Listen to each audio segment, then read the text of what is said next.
and unless you want to correct me again, do you? Good. So the enzyme that the muscle cells are missing is glucose 6-phosphatase. So the muscles, this is not on the exam, but the muscle cells actually have step 1 of gluconeogenesis, and they also have this enzyme. Okay.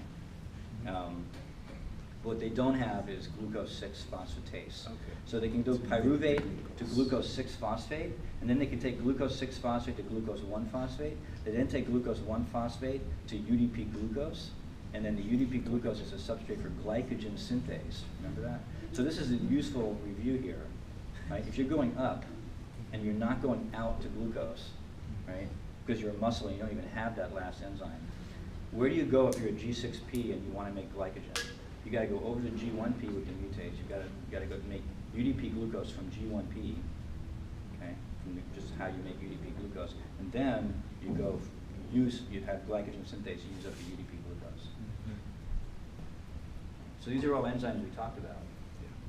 So how do you get up and down? These chains. That's actually an important connection. We probably didn't trace it in the class, but.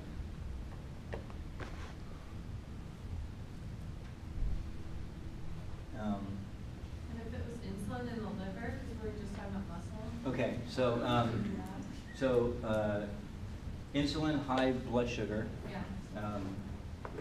goes to the liver. With high blood sugar in the liver, you can break it down and make. If you took this sugar, well, you're either going to. So you take it up based on the transporter, which equilibrates the level of the bloodstream. If you have excess glucose, right, you're not really implicating this enzyme very much, I guess, because you're at the glucose state and you have to decide whether you go up into glycogen and store it, which would be one thing you do. So it would depend on your energy charge. So then if you have a high energy charge already, then you would certainly store it. But I guess the reason I didn't ask about insulin in this question is if you come into the liver cell, you've got insulin. Right? It's not really implicating. What if you had a low energy charge? In that case, you bring glucose into the liver and you have a low If you bring glucose into the liver and you have a low energy charge, then you might run glycolysis because you have to take some energy for yourself. Right? I mean, at that point, you don't have to export. Because you're postulating that there's already a lot of glucose. And one very last question, like for pyruvate dehydrogenase complex, why wouldn't you want to make more acetyl-CoA so you could promote fatty acid synthesis then, if you're high energy?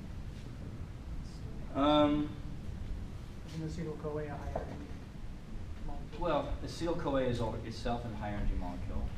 Pyruvate, basically this question is just asking, it's in the forward pathway of using up energy, making ATP, and you've already got a lot of ATP, so you don't need to turn it on. That's all I was asking about. Okay. Could you make acetyl-CoA as a precursor for fatty acid synthesis and convert sugars into fats? Yeah. Is it acceptable to give your reasoning for that, or is that something that wait for the regrade? I don't know. It sounds like there's some logic that can make it kind of push it back and forth a little bit. Yeah, there is. I will try to ask questions that do not allow that. Do not allow that kind of ambiguity. It's very easy to take some of these questions and turn them into logic that can be the wrong answer.